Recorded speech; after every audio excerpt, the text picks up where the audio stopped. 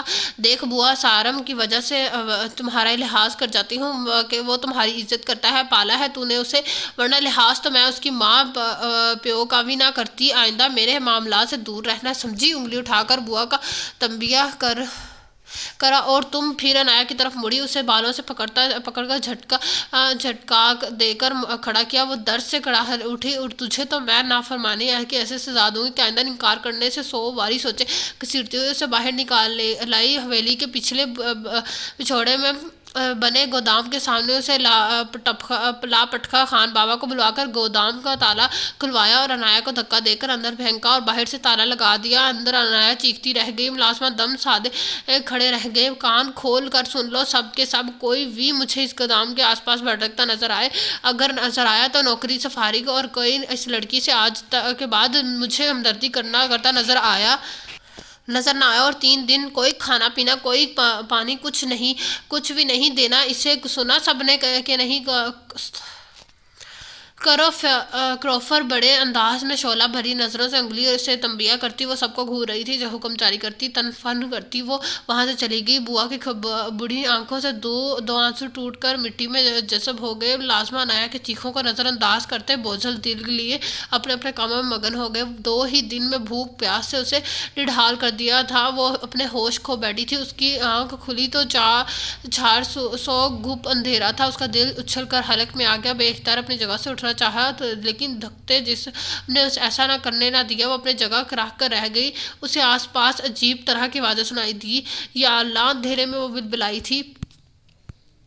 وہ 2 کالی راتیں اس نے روتے ہوئے اذیت میں کاٹی تھی. صبح ہونے کا احساس تب ہوا جب کمرے کے واحد روشن دان سے روشنی اندر جھانکا. تب اس نے سوجی ہوئی آنکھوں سے اپنے دائیں بائیں دیکھا. آس پاس بڑے بڑے چوہوں کو دیکھ کر اس کا دل اچھل کر حلق میں آ گیا. کوئی ہے! خود کو گھسیٹتی ہوئی وہ دروازے کے قریب لائی. بے تحاشا دروازہ بجاتے ہوئے وہ آوازیں دینے لگی، مگر کوئی ہوتا تو سنتا نہ. وہ نڈھال سی وہیں گر گئی. جانے کون سا ٹائم تھا جب باہر کھٹکا ہوا تھا، مگر وہ بے سود پڑی رہی.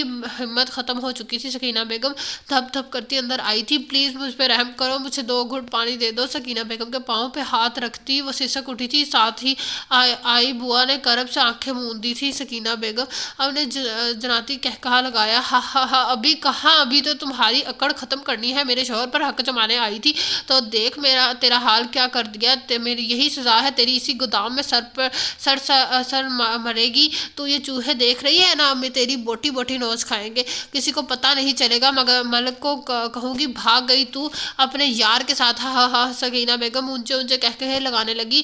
پلیز رحم کرو. دیکھو میں نے کیا بگاڑا ہے تمہارا. وہ شدت سے رو دی. اسے روتے دیکھ کر وہ بواسطگی سے باہر نکل گئی. انہوں نے چوری سارم مالک سے رابطہ کرنے کی کوشش کی تھی، مگر رابطہ نہ ہو سکا. اندر سکینہ بیگم کسی بات سے بھڑک اٹھی تھی. اب زور سے ان کی چلانے کی آوازیں آ رہی تھی. اگلا منظر ان کے لیے روح ہلا دینے والا تھا. سکینہ بیگم وہاں موجود گیلن اٹھا کر پیٹرول چھڑک رہی تھی. اگلے ہی لمحے انہوں نے کمرے سے باہر نکل کر کنڈی لگا دی اور کمرے کی دیوار پہ بنے ایک سوراخ سے لیٹر جلا کر اندر پھینک دیا. اندر سے عنایا کی چیخیں کی آواز آنے لگی. رحم بی بی، رحم کرو، اتنا ظلم نہ کرو. بوا تڑپ کر آگے بڑھی تھی. کنڈی کھولنے کی ہاتھ بڑھایا، مگر سکینہ بیگم نے کلائی تھام لی. اللہ سے ڈرو بی بی، بد دعا سے بچو. اس کی بوا کی بڑھی آنکھیں برس اٹھی. سکینہ بیگم نے غصے سے چھنکارتی نظروں سے اسے انہیں دیکھا اور بازو سے گھسیٹتی ہوئی وہاں سے لے گئی. وہ 2 دن سے اسلام آباد تھا. آنا تو اسے اسی دن واپس تھا، مگر کام ختم ہوتے ہی اس کی ملاقات بہت عرصے بعد چند یونیورسٹی فیلو سے ہو گئی تھی. اسے روکنا پڑا. 2 دن ٹھہر کر وہ اسے واپس شہر آنا تھا، مگر نہ جانے دل میں کیا سمائی کا رخ گاؤں کی جانب موڑ لیا. جب کار حویلی کی گیٹ پہ رکی تب شام دھیرے دھیرے سرک اٹھی تھی. کار کا دروازہ بند کرتے ہوئے اس نے مالی کاکا کو اپنی طرف آتے دیکھا. سلام چھوٹے مالک. وعلیکم السلام. کیسے ہے کاکا؟ خوش دلی سے جواب دیتا وہ کار لاک کر کے چابیاں چینز میں جیب میں ڈالتا بولا، الحمدللہ کرم ہے مولا کا. مالی کاکا احترام سے بولے. باقی سب خیریت ہے نا حویلی میں؟ مسکراتے ہوئے مالی کاکا کو دیکھا تو وہ سر اس بات میں ہلا گئے۔ ارے یہ حویلی کی بیگ سے دھواں کیسے نکل رہا ہے؟ بات کرتے کرتے اچانک اس کی نظر اٹھی تو چونک اٹھا۔ پتہ نہیں مالک اس طرف گودام تھا نا، کہیں آگ تو نہیں لگ گئی؟ مالک کاکا تیزی سے بولے تھے۔ ان کی بات ختم ہوتے ہی وہ اس سمت دوڑا۔ گودام میں واقعی آگ لگ گئی تھی، مگر جانی پہچانی آواز، چیخیں، سسکاریاں، مدد کے لیے چلاتی عنایا لمحے بھر کے لیے اس کے قدم ساکت ہوئے۔ اگلے ہی پل وہ بھاگتا ہوا آگے بڑھا، دروازے سے لگی چٹکی کھول دی اور اندر دھواں بھرا، ہر طرف آگ ہی آگ تھا۔ نہ جانے وہ کہاں سے اس کی آواز اب قدرے کم ہو گئی تھی، پتہ نہیں وہ کب سے چلا رہی تھی۔ کہیں دور سے اس کی کھانسنے کی آواز سنائی دی۔ صاحب اندر مت جاؤ، مالک کا گھبرا گئے اسے اندر جانے کے لیے، پر تولتے دیکھ کر بے ساختہ بولے، کاکا عنایا اندر ہے، آپ کسی کو بلوائیں، پانی لائیں، آگ پہ قابو پانا ہے۔ وہ تیزی سے بولا اور اندر کی جانب بڑھا۔ آگ نے اپنی اناج کی بوریوں کو ہی پکڑا تھا، جس کی وجہ سے کمرے میں دھواں بڑھا تھا۔ غور سے دیکھنے پر وہ اسے ایک بوری کے قریب بے سود پڑی مل گئی، اس کے دوپٹے کو پکڑ چکی تھی۔ آگ اس کے دوپٹے کو پکڑ چکی، بھاگتا ہوا اس کے قریب آیا، دوپٹے کو کھینچ کر اس سے الگ کیا، جھک کر اسے اٹھایا اور باہر کی طرف لپکا۔ مالک کاکا ملازموں کو ساتھ لگائے پائپ لگا کر آگ کی طرف لپکے، اسے عنایا کو اٹھائے باہر آتے دیکھ کر مالک کاکا ان کی جانب چلے آئے۔ صاحب بی بی کی طبیعت بہت خراب لگ رہی ہے، آپ انہیں ہاسپٹل لے جائیں۔ سارم نے عنایا کو لان کی گھاس پہ لٹایا اور زخمی نظروں سے مالک کو کاکا کو دیکھا۔ یہ یہاں تک کیسے پہنچی کاکا؟ مالک کاکا کو سر جھکا لیا۔ میں کچھ نہیں جانتا چھوٹے مالک، رفیع میں سر ہلایا۔ مالک کاکا میری طرف دیکھے، سارم نے تسلی سے بولا، سرکار چھوٹی بیبی بہت ظلم کرتی ہیں، اپنا جی نہیں لگتا یہاں اب۔ چھوٹے مالک کاکا بے اختیار بچوں کی طرح رو دیے۔ سکینہ بیگم سارم بے اختیار ساکت ہوا۔ مالک کاکا کا سر بات میں ہلنے لگا۔ چھوٹے مالک کے پانی پلائیں بی بی جی کو۔ ایک ملازمہ بھاگتا ہوا پانی لے آیا۔ سارم نے عنایا کے ماری منہ پہ پانی چھڑکا کر وہ کھانستے ہوئے ہوش میں آنے لگی۔ عنایا، سارم نے جھک کر ہولے سے اسے پکارا، مگر وہ شاید ٹھیک طرح ہوش میں نہ آئی تھی۔ ہونٹ آہستہ آہستہ ہل رہے تھے۔ سارم نے اسے اٹھایا اور تیزی سے اندر کی جانب بڑھا اور لانچ میں قدم رکھتے ہی اس کی نظریں بیجی اور سکینہ پر پڑی۔ فریدہ بوا ان کے قدموں میں بیٹھی تھی۔ اندر آتے سارم کو دیکھ کر تینوں چونکی۔ بیجی سکینہ کے چہرے کی رنگت اڑ گئی، جبکہ بوا سارم کو دیکھ کر تیزی سے اس کی طرف بڑھی۔ شکریہ چھوٹے مالک، آپ موقع پہ آ گئے۔ بوا اس کے قریب آتے ہی بولی۔ سارم نے بوا کی بات نظر انداز کر کے سکینہ بیگم کو دیکھا۔ دعا کرو سکینہ بیگم، اسے کچھ نہ ہو، اگر کچھ ہوا نہ تو قسم سے جان سے مار دوں گا تمہیں۔ غصے سے پھنکارتے ہوئے وہ اسے لیے وینا کے کمرے میں چلا گیا۔ آیا پیچھے بوا بھی چلی آئی۔ بوا، آپ اسے گرم پانی کی چٹیاں صاف کر رہے، میں تب تک ڈاکٹر میں کال کرتا ہوں۔ بوا، آپ اس کی گرم پانی سے چوٹیاں صاف کریں، میں تب تک ڈاکٹر کا کال کرتا ہوں۔ اسے بیڈ پہ لٹا کر کمبل اوڑھتے ہوئے وہ بولا، سارم بیٹا، بہت برا کیا آپ نے، بہت برا کیا۔ اگر نکاح کیا ہے تو کم از کم نکاح کی لاز بھی رکھ لے۔ تو وہ اس کے زخم صاف کرتے ہوئے سسک اٹھی۔ سارم نے ہونٹ پھینچ کر انہیں دیکھا۔ بوا نے شروع دن سے لے کر آج تک کی ہر بات سارم کی خوش گزار کر دی۔ وہ ساکت بیٹھا سنتا رہا۔ بوا سسکتی رہی، بس بیٹا، بہت ہو گیا، اب اپنا گزارا نہیں۔ یہاں ظلم سہنے والا، ظلم کرنے والا، ظلم دیکھ کر بھی چپ رہنے والا بھی گنہگار ہے۔ ہم بٹیا کے لیے کچھ نہ کچھ کر سکے، بہت کوشش کی، نہیں فون کرے، مگر تمہیں فون کرے لیکن تمہارا فون بند تھا۔ تم سے گزارش ہے اپنے ساتھ لے جاؤ، تمہیں نہیں تو چپ چاپ طلاق دے کر فارغ کر دو۔ وہ کتنی ہی دیر دل کی بھڑاس اسے نکالتی رہی اور سن بیٹھا، اسے دیکھتا رہا تھا۔ 3 دن سے مسلسل وہ اس کے ساتھ تھا۔ وہ ٹھیک طرح سے ہوش میں آتی بھی تھی اور چیخ چلانا شروع کر دیتی تھی، بچاؤ بچاؤ، آگ، اماں، لالا، کوئی تو بچاؤ، وہ مجھے مار دے گی۔ ہوش میں آتے ہی اس کی زبان پہ یہ الفاظ ہوتے۔ سارم ڈسٹرب ہو کے رہ گیا۔ شہر سے بابا جان کو بھی بلوا لیا انہوں نے، آتے ساتھ ہی بیجی اور سکینہ کو وہ سنائی تھی کہ دونوں سٹپٹا کر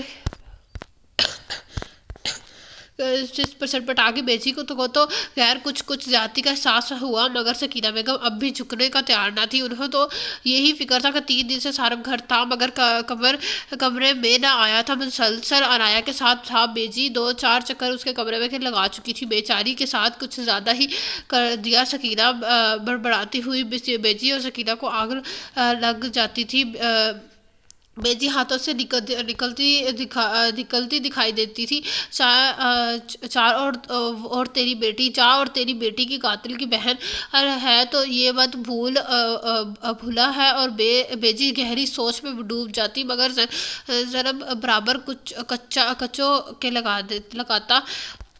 رات کو وہ کتاب پڑھتے پڑھتے یوں ہی کرسی میں سو گیا جب اچانک عنایا کی زوردار چیخ نے اسے ہڑبڑا کر سیدھا کیا۔ بیڈ پر بیٹھی لمبے لمبے سانس لے رہی تھی، وہ تیزی سے اٹھ کر اس کے قریب چلایا۔ عنایا کیا ہوا؟ وہ ہولے سے اس کا بازو پکڑ کر، مگر وہ ڈر سے بازو چھڑوا کر بیڈ کی دوسری طرف کھسکی۔ مجھے مت مارنا پلیز، مت مارنا۔ آنکھوں سے بے تحاشا آنسو بہہ رہے تھے۔ عنایا دیکھو، ڈرو نہیں۔ وہ پھر اس کے قریب آیا۔ نہیں پلیز بچاؤ، آگ کوئی تو بچاؤ لالا۔ وہ مکمل اٹھا کر تیزی سے بیڈ سے اتر۔ سارم نے اتنی ہی تیزی سے اسے پکار لیا۔ عنایا ہوش میں آؤ، اسے جھٹکا دیا۔ کچھ بھی نہیں ہے، تم کمرے میں ہو میرے پاس، دیکھو کہیں بھی نہیں ہے آگ۔ کہاں دیکھا تم نے؟ کہاں؟ یہاں دیکھو۔ وہ اسے جھنجھوڑ رہا تھا۔ وہ یک ٹک اسے دیکھنے لگی۔ میں سارم ہوں، پہچانا؟ مجھے اسے خود کو دیکھتے پا کر سارم نے اس کا چہرہ دونوں ہاتھوں میں تھاما۔ کتنی ہی دیر وہ ڈبڈبائی نظروں سے اسے دیکھتی رہی۔ اگلے ہی لمحے پہچان کے لمحے طے ہوتے ہوئے اس کے سینے سے جا لگی۔ وہ مجھے مار دے گی، پلیز مجھے بچاؤ، مجھے لالا کے پاس چھوڑاؤ، پلیز مجھے یہاں نہیں رہنا۔ وہ زوروں کو تار رو رہی تھی۔ میں آ گیا ہوں نا، اب وہ تمہیں نہیں مارے گی ہوں۔ اس کا چہرہ تھام کر سارم نے اس کے آنسو صاف کرتے ہوئے، نہیں تم چلے جاتے ہو تو وہ مجھے مارتی ہے، تم پلیز مت جاؤ، پلیز مت جاؤ۔